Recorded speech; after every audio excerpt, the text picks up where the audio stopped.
자녀 입시 비리 혐의와 사모펀드 의혹 등으로 1심에서 실형을 선고받고 복역 중인 조국 전 법무부 장관의 부인 정경심 교수의 항소심 재판이 이번 주에 시작됩니다.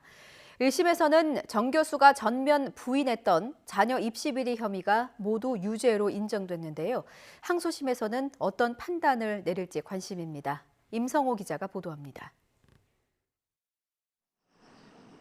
조국 전 법무부 장관이 인사청문회를 앞뒀던 재작년 8월 말 검찰은 대대적인 압수수색을 신호탄으로 강제 수사에 돌입했습니다.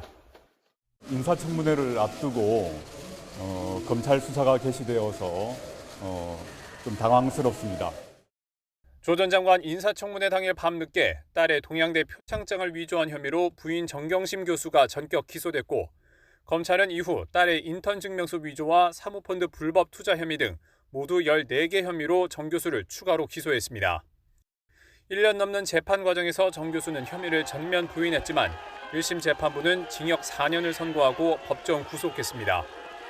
자녀 입시 비리 혐의는 모두 유죄로 인정했고, 미공개 정보를 이용한 주식 투자와 증거인멸 등 일부 혐의도 유죄로 판단했습니다.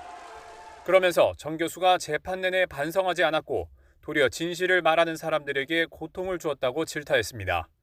정 교수 측은 즉각 반발하며 항소했습니다.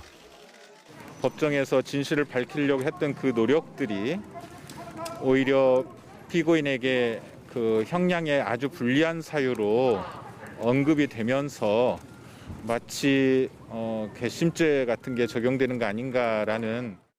1심 선고 이후 석 달여 만에 내일 항소심이 시작됩니다.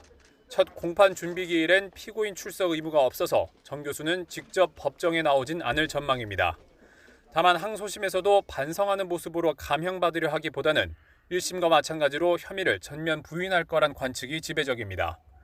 남편인 조 전 장관도 자녀 입시 비리의 공모한 혐의 등으로 1심 재판을 받고 있기 때문입니다. 앞서 정 교수의 1심 재판부는 선고 과정에서 딸 입시 비리에 조 전 장관이 가담했다고 판시하기도 했습니다. 최근엔 최강욱 열린민주당 대표가 변호사 시절 조 전 장관 아들에게 허위 인턴 증명서를 발급해주며 대학 입학 사정 업무를 방해한 혐의로 유죄를 선고받기도 했습니다. 조 전 장관의 자녀 입시 비리 재판은 코로나19 확산 등을 이유로 지난해 말 이후 지금까지 재개되지 않고 있습니다.